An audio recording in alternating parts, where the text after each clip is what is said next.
মনে করো তোমরা জাতীয় কবির নাম জানো? কি নাম? কাজী নজরুল ইসলাম। মাশাআল্লাহ। কাজী নজরুল ইসলামকে দুঃখমিয়া বলা হয়। তার জীবনে দুঃখের শেষ নেই। তার পারিবারিক, আর্থিক এবং নানা রকম সমস্যা ছিল। স্কুলে খুব বেশি পড়ালেখা তার করার সুযোগ হয়, কিন্তু নজরুলের কবিতা এখন অনার্সে পড়ানো হয়, ইউনিভার্সিটিতে পড়ানো হয়।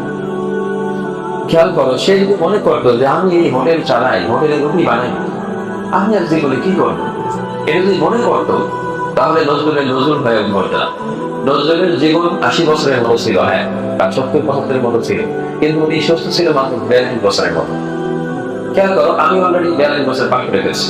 অর্থাৎ নজরুল সারা জীবনে আমার বয়সের চেয়ে কম বয়স পাইছে, কারণ বাকি সময় সে অসুস্থ ছিল, সে আর পাগল ছিল, সে সুস্থ ছিল না, সে প্রতিবন্ধী ছিল সে।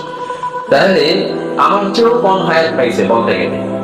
কিন্তু এই নজরুল যে রুটি বানাইতো হোটেলে, হোটেলে রুটি বানাইতো, যাকে দুঃখমিয়া বলা হয়, সে দেখো, সে মনে করে নাই যে আমি পারবো না। এই পারবো না মনে করার কারণে সে এখন জাতীয় কবি। এই যে আন্দোলনটা হয়েছে, আন্দোলনের নজরুল কারণ ওই লৌহ কপাট লেখা দেখছো, এটা হচ্ছে নজরুলের কবিতা। বলো বীর, বলো উন্নত মনসী, এটা নজরুলের কবিতা। এই পুরো আন্দোলনে নজরুল ছিলেন প্রাসঙ্গিক। নজরুল হচ্ছে অতি প্রাসঙ্গিক। সে পাশে ছিলেন, কেউ ছিল, কেউ ছিল রবীন্দ্রনাথ নাই, ফজল আহমদ নাই, কেউ নাই, কেউ ছিল, শুধু নজরুল ছিল এই পুরো বিপ্লবের আন্দোলন। এবং নজরুল এই সময় যেমন বিপ্লবী ছিলেন, প্রাসঙ্গিক ছিলেন, ব্রিটিশ আমলেও প্রাসঙ্গিক ছিলেন, কিন্তু উনি কিন্তু একটা হোটেল বয়, হোটেলের কর্মচারী, রুটি বানাইতেন। একজন রুটি বানানো, হোটেলে রুটি বানায়, কতটা মর্যাদা আমরা তাকে দিই, কতটা সম্মান দিই, কিন্তু তিনি নিজ যোগ্যতা এবং চেষ্টার বলে তিনি সম্মান আদায় করে জাতীয় কবি মস্তকে ব্যবহার করছেন।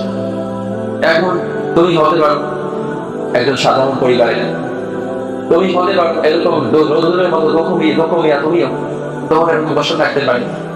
এমন হতে পারে তোমার চাহিদা পূরণ হয় না, এমন হতে পারে তোমার, যদি তুমি বলো, তোমার মাকে বলো, মা আমার খাতা লাগবে, হয়তো খাতা একদিন দেরি হয়।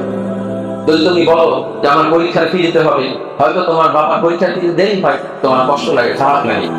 কিন্তু তুমি যদি মনে করো যে সম্ভব, যদি মনে করো যে না, আমি এই কষ্ট নিয়ে, বহু মানুষ অনেক বড় হয়েছে, আমি এই কষ্ট নিয়ে আমি বড় হব, এবং তুমি চেষ্টা যদি করো, ইনশাআল্লাহ ইনশাআল্লাহ আল্লাহ তোমাদের অনেক বড় করবে। কিন্তু তোমরা অসম্ভব মনে করবো না যে এখন আমি ওই থাকি, কোথায় থাকি, এখন আমি ফ্যান ছাড়া ঘুমাই, ফ্যান সহ ঘুমাই, এসিতে ঘুমাইতে পারি না, এই জন্য তোমার জীবন সবগুলো আটকে থাকবে না। আটকে থাকবে যদি তুমি মনে করো, আমি আমাকে নিয়ে মনে হয় বেশ কিছু হবে। তাহলে আমরা সবাই মনে করবো আমরা ভালো কিছু করবো ইনশাআল্লাহ, আমরা জীবনে ভালো কিছু করতে পারবো ইনশাআল্লাহ। রবীন্দ্রনাথ ঠাকুর, যাকে আমরা বিশ্বকবি বলি, এই লোকটা স্কুলে খুব বেশি পড়ালেখা করে, স্কুল ছেড়ে পালানো লোকসে। শেখ সাদি, নাম শুনছিলেন?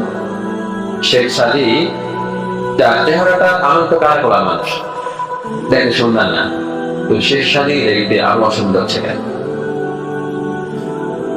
এবং তার চেহারা দেখে খুব একটা মানে আকর্ষণ দিয়ে মোটেই দেখানো যেত না।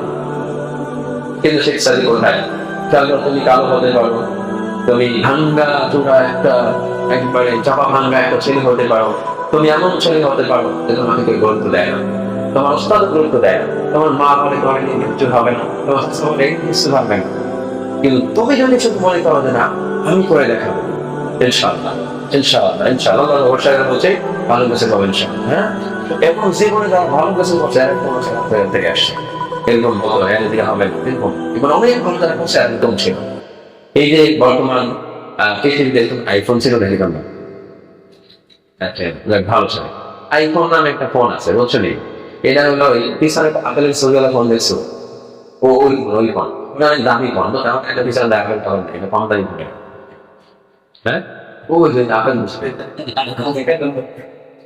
তো এই কোম্পানি হলো, এই কোম্পানির এই ফোনে অনেক দাম, একটা ফোন দাম 70,000, 13 লাখ, 2 লাখ, 2.5 লাখ এরকম দাম।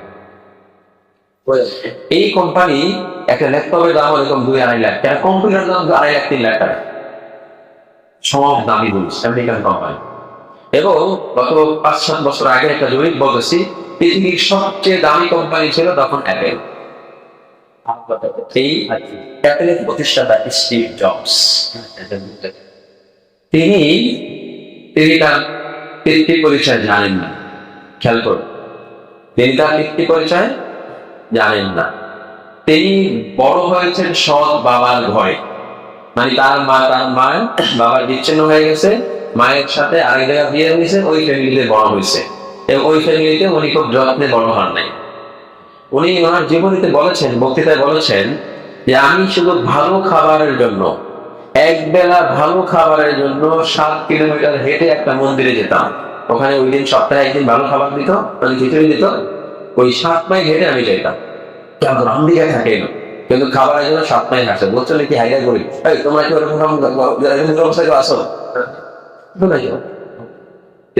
এই ছেলে একবেলা খাবারের জন্য 7 মাইল হেঁটে হাঁটছে সপ্তাহে একবার ভালো খাবারের জন্য।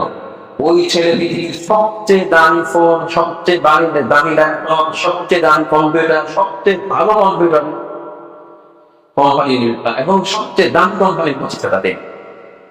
তাহলে আমি এখন এই বয়সে, এই ছোট ছোট 10 বছর বয়সে, 12 বছর বয়সে আমি কষ্টে থাকতেই, আমি অভাবে থাকতেই পারি, আমি সমস্যায় থাকতেই পারি, কিন্তু আমি যদি এই সমস্যা জয় করার চেষ্টা করি, ইনশাআল্লাহ ইনশাআল্লাহ আল্লাহ তোমাদের এগিয়ে দিবেন।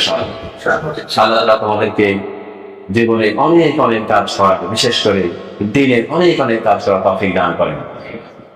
ওয়া আখিরু দাওয়ানা